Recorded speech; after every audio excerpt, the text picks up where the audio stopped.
అని అన్నది ఒకటే ఇక్కడ వర్తిస్తుంది. ఎందుకంటే నేను వారికి ప్రత్యక్ష శిష్యురాలిని కాను. ఆ కొరత నాకు ఉన్నదని కూడా నేను అనుకోను. ఎందుకంటే బింబ ప్రతిబింబాలుగా భాషించేటటువంటి మా గురువు గారైనటువంటి ఆచార్య దేవళ్ళ చిన్ని కృష్ణయ్య గారికి వీరికి సమానమైనటువంటి లక్షణాలు ఉన్నాయి. అన్ని విషయాలలోనూ ఇద్దరు సమానంగా సరితూగలరు. అందువల్ల వారిని చూస్తే వీరు, వీరిని చూస్తే వారు అనేటటువంటి భావన నాలో కలుగుతుంది. అందుకని వారి శిష్యుల్ని చూసి ఏనాడు నేను అసూయపడను. ఇటువంటి అవకాశం నాకు లభించినది అదృష్టంగా భావిస్తూ వారి అభిప్రాయాలను నాకు చేతనైనంత వరకు క్రోడీకరించడానికి ప్రయత్నిస్తాను. నల్లనివాడు పద్మనయనంబులవాడు కృపారసమ్మ చెప్పరే. ఈ పద్యం విని పరవశించే తెలుగువారికి భక్తి రసం కాదని, అంటే లక్షణ శాస్త్రం మీద గౌరవం ఉంటుందని నేను అనుకోను అన్నారు ఆచార్య జీవి సుబ్రహ్మణ్యం గారు తమ ఆంధ్ర మహాభాగవతము రసానుభూతి అనే వ్యాసంలో. నిజమే, ఒకప్పుడు భావంగా భావింపబడిన భక్తి రసంగా నిర్ణయింపబడి కాలక్రమాన నిర్ణయింపబడింది. రస సమన్వయానికి నేపథ్యం రసోల్లాసం అనే తమ గ్రంథంలో ఆచార్య జీవి సుబ్రహ్మణ్యం గారు దృష్టిలో కావ్యం అంటే దృశ్య కావ్యమే. ఇతివృత్తంతు కావ్యస్య శరీరం పరికీర్తితం అని ఈతని మతం. దీని సౌందర్య హేతువు రసం. విభావానుభావ వ్యభిచారీ సంయోగాత్ రస నిష్పత్తి అని భరతుని రససూత్రం. తరువాతి ఆలంకారికుడైన భామహుడు శబ్దార్థౌ సహితౌ కావ్యం అని, దండి ఇష్టార్థ వ్యవచ్ఛిన్న పదావళి అని కావ్య శరీరార్థంలో కావ్యస్యాత్మా ధ్వని అని కొత్త సిద్ధాంతాన్ని ప్రస్తావించాడు.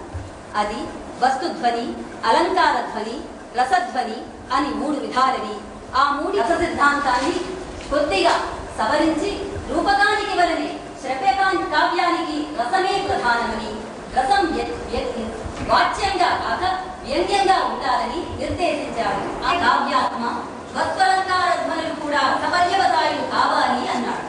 ఈ సిద్ధాంతమే విశ్వనాథుడిచే వాక్యం రసాత్మకం కావ్యం అనే లక్షణాన్ని ప్రతిపాదింపజేసింది. అభినవ గుప్తుని కాలంలోనే ఉన్న కుంతకుడు అనే అలంకారికుడు వక్రోక్తి కావ్య జీవితం అన్నాడు. భామహుని వక్రోక్తినే ఇతడు విశేషంగా పండితరాయలు రమణీయార్థ ప్రతిపాదక శబ్ద కావ్యం అన్నాడు. మమ్మట విశ్వనాథ జగన్నాథులు గురు ధ్వని సిద్ధాంత అనుకూల వాక్యే కావ్యాత్మను కూర్చిన చర్చోపచర్చల తర్వాత కావ్య ప్రయోజనం నిర్దేశింపబడింది. సాధ్యోహి రస అని నందయ్య ప్రసారం. రసం కవి చేత సహృదయుని చేత సాధింపదగినది. రసం సాధ్యమైతే సాధకుడు సహృదయుడు అవుతాడు. ఏషాం కావ్యానుశీలన వశ విశదీకృతే మనోముకురే వర్ణనీయ తన్మయీభవన యోగ్యత తే హృదయ సంవాదధారః సహృదయ అని అభినవ గుప్తుని నిర్వచనం. రససాధనం ఒక సాహిత్య యోగం వంటిది. రససంఖ్యపై వివిధ రాక్షణిలు భిన్నాభిప్రాయాలను చర్చించి ఈ సంగతి నుండి ఒక సమాలోచనం సముద్భవించింది. శృంగారాది రసములు ఎన్ని ఉన్నా సహృదయ రసానుభవ స్థితి అందే వానికి స్థితి కలదు అనే విషయం స్పష్టం. రసం సామాజిక నిష్టమన్న అభినవ గుప్తుని అభివ్యక్తివాదం సర్వజన సమ్మతమై సాహిత్య క్షేత్రంలో నిలిచింది. సుఖ దుఃఖాత్మకములైన అలౌకిక రసములన్నీ సహృదయులను ఆనంద పర్యవసాయులై ఆస్వాద్యమానం అవుతున్నాయి. సాహిత్యంలో విలక్షణమైనది.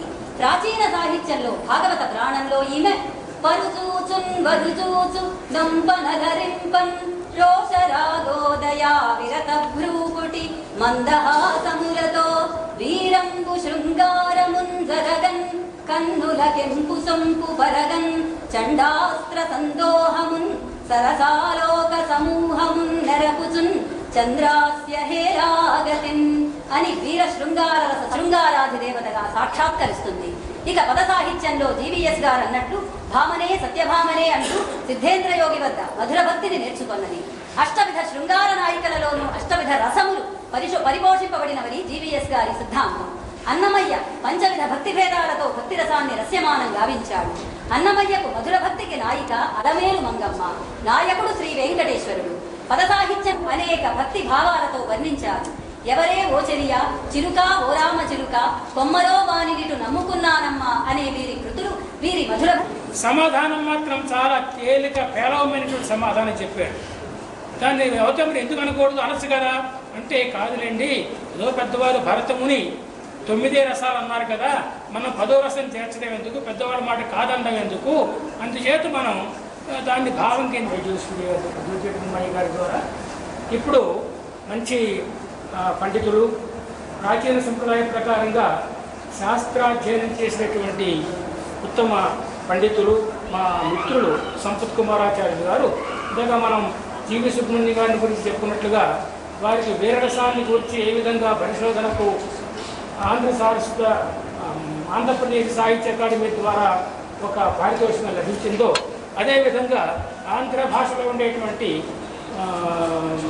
ఛందస్సుల గురించి వీరు పరిశోధనాభ్యాసం చాలా అద్భుతమైన రాసి లభించారు. దానికి మీరు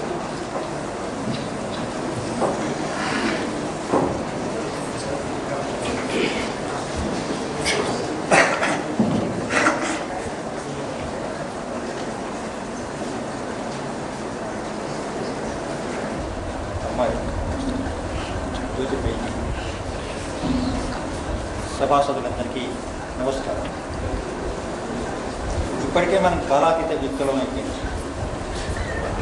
ఎట్లాగో అయిపోయినాం కాబట్టి మరి కొంచెం అయినా ఇబ్బంది అయింది. ఎందుకంటే సిద్ధపడ్డామంట, మనం మెంటల్ మేకప్ అట్లా తయారైపోయింది అన్నమాట. ఈ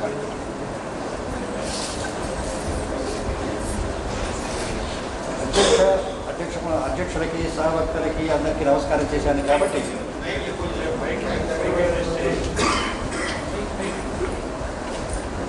ఇది అయ్యా నేను కళ్ళు రాకుండా కొద్దిగా వెనక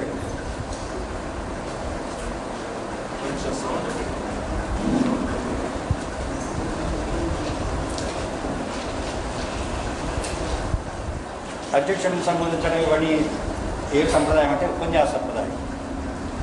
పత్ర సమర్పణకి ఇవన్నీ అక్కర్లేదంటున్నారు. అయితే ఉన్న స్వరూపం పత్ర సమర్పణకు సంబంధించిన లక్షణం అసలు ఈ సమావేశాన్ని కొంత వ్యాసంగాను కొంత ఉపన్యాసంగాను అందుకు మన్నించాలి. ప్రధానమైన ఒక్క మాటను మనవి చేసుకొని ముందుకు వెళ్తాం. శివారెడ్డి అనంటే శ్రీరామచంద్రుడి గారి ముందు రసచర్చ చేయడం చాలా క్లిష్టమైన వ్యవహారం. తెలుగు వాళ్ళకి సంస్కృత ఆలంకారిక గ్రంథాలని ఒక ఉద్యమ స్థాయిలో అందిస్తున్న మహానుభావుడు. దాదాపు ప్రధానమైనటువంటి సంస్కృత ఆలంకారిక ప్రామాణిక గ్రంథాలన్నీ కూడా ఆయన మనకు అందించారు. ఆయన ఆద్యంతంగా ఆయనకు అన్ని విషయాల గురించి శ్రీరామాచార్య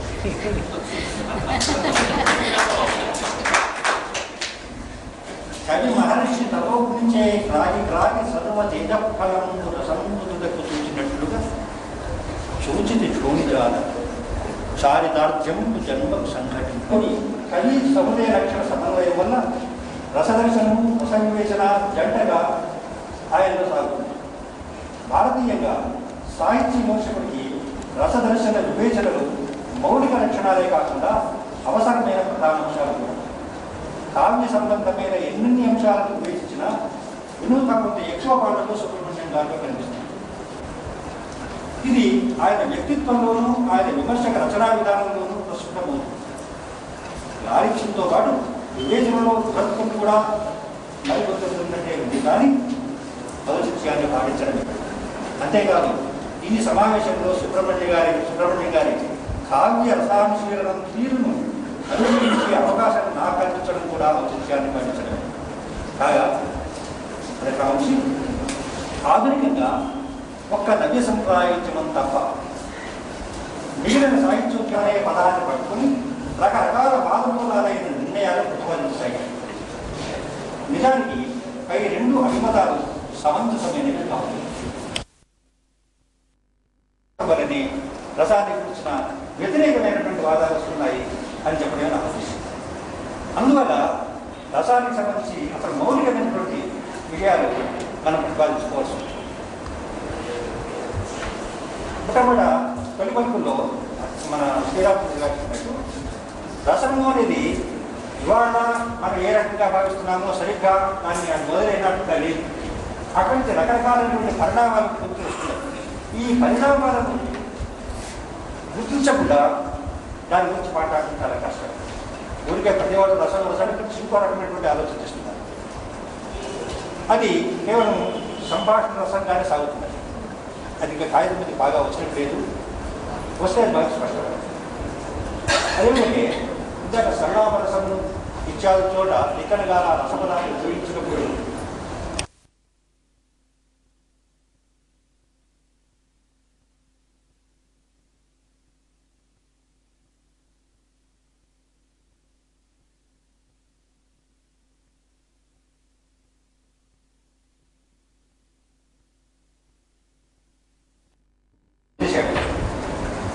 నేను ఛందస్సు మీద రాసి విడుగు సీతాపతి గారు లాంటి వాళ్ళతో ఢీకొని బహుమతి పోగొట్టుకున్నాను. వీరరసము ఆయన ఛందస్సు నేను చెప్పాను కదా, నాకు అప్పటి నుంచి ఏ చూసినా ఛందస్సు మీద ఆలోచన. ఏ కావ్యం చూసినా, ఎవరు పద్యం చదివినా భావముఖ్యము తర్వాత మొదటి ఛందస్సు ఏమిటనే ఒప్పుకోవచ్చు. అంటే అకాడమీ వాళ్ళు ఆ మాత్రం పుస్తకానికి చూడడానికి తప్పించి నాకు ఈ రకమైనటువంటి ప్రవృత్తిని కలిగించారు. అట్లాగే సుబ్రహ్మణ్యం గారికి ఆయనకి ఎటు చూసినా ఈ రసం అందుకనే రసానాంబస వేదస అని ఇవన్నీ కూడా ఆయన. అయితే ఈ దృష్టి పోయిన తర్వాత ఏమవుతుందంటే ఒక ఆలోచన పెరుగుతుంది, దాని ఒక వ్యవస్థ ఎంత కల్పిద్దాం అనేటువంటి పూనిక పెరుగుతుంది. దాంతో మన యొక్క ఆలోచన ముందుకుపోతే కొత్త విషయాలు మనకు తెలుస్తుంది. తర్వాత మంచివి రాయవచ్చు, చెడువి రాయవచ్చు, నాలుగు సంతోషించేవి రాయవచ్చు, నాలుగు తిట్టేవి రాయవచ్చు. ఏం రాసినా కూడా అవి మమ్మల్ని నిలబెట్టినట్టు. సరే, ఎట్లా సందర్భం అవుతుంది కాబట్టి ఈ సమాలోచనానికి ఆరంభానికి అధ్యక్షుడిగా ఉండిపోయిన టివి నారాయణ గారు వారు నా సొంత వికాసంలో చదువు మేరకు ఇవాళ వారు కూడా అధ్యక్షులుగా ఉంటున్నారు కాబట్టి వారికి నేను సభాముఖంగా కృతజ్ఞతలు.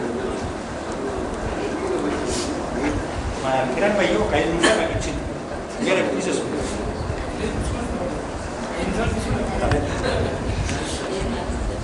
సూత్రాల ద్వారా అనేక విషయాలను నిర్ధారిస్తారు. కానీ అనుభవంలో అది ఎట్లా ఉంటుంది, ఈ రెండింటిని సమన్వయం చేసుకొని చేసినప్పుడే రచించారు. అందువల్ల నాకు ఈ ఒక విషయం మాత్రమే నేను మనవి చేయదలుచున్నాను. సుబ్రహ్మణ్యం గారు ఈ అంశాన్ని రస సమీకరణవాదం అనే వ్యాసంలో వ్యక్తీకరించారు. రస సమీకరణవాదం అనేది ఆ సమీకరణ అనే పదం ఎట్లా వచ్చిందో నాకైతే అర్థం కావట్లేదు. కానీ ఎందుకంటే సమీకరణ అంటే మనం ఇవాళ ఉపయోగిస్తున్న అర్థం నాకు తెలియదు. ఏకరసవాదం అని అనాలి. ఏకరసవాదం అర్థం రాదు. అందుకని అక్కడ మీకు కానీ వాళ్ళు కానీ లేకపోతే ఇవ్వడం అన్నారు, ఇవ్వడం మూడో రసం అది. కానీ అతను ప్రకృతి అనే మాట ఉపయోగించాడు. సరే, ఇందాక నేను మనం చేసినట్టు ప్రకృతి రసము అనేది ఒకటి, వికృతి రసం అనేది ఒకటి ఉండటం అనేది అనుభవానికి అంత పట్టుకునే విషయం కాదనిపిస్తుంది. అభినవృత్తుల వాదానికి నేను ఎందుకు చెప్పలేను, నేను కాదు మహానుభావులు ఎందుకు చెప్పలేరు. ఎవడైనా ఇట్లాంటి మాట అంటే వాడిని కోపడగలుగుతాడు. అయితే అభినవృత్తులు శాస్త్రీయముగా ప్రతిపాదించారు. ఉత్పత్తి విలీయంతే భావాలు అనుభవాలు అన్ని శాంతంలోంచి ఉదయిస్తుంటాయి, శాంతంలో వచ్చి లీనమవుతాయి. శాంతం ఏముంటుంది అయినప్పుడు రసచర్చ అంతా శాంతమైన నాకు వేరేదే తప్ప అనుభవానికి అర్థించారు. అందుకని ఈ మాట చెప్పకుండా ముని చెప్పినటువంటి మాట అనుభవాలు అన్నారు. లేకపోతే ఎంత చర్చించినటువంటి గ్రంథాలు అంత సులభంగా తీరుకున్నట్టు బాగా అనిపించడం. అట్లాగే ఈ రసమీకరణ విషయంలో కూడా మిగతా అన్ని రసమీకరణ విషయాలు చెప్పారు. చెప్పి రసీకరణ సమీకరణ చెప్తూ ఒక మాట ఏం చెప్పారంటే రసవాదము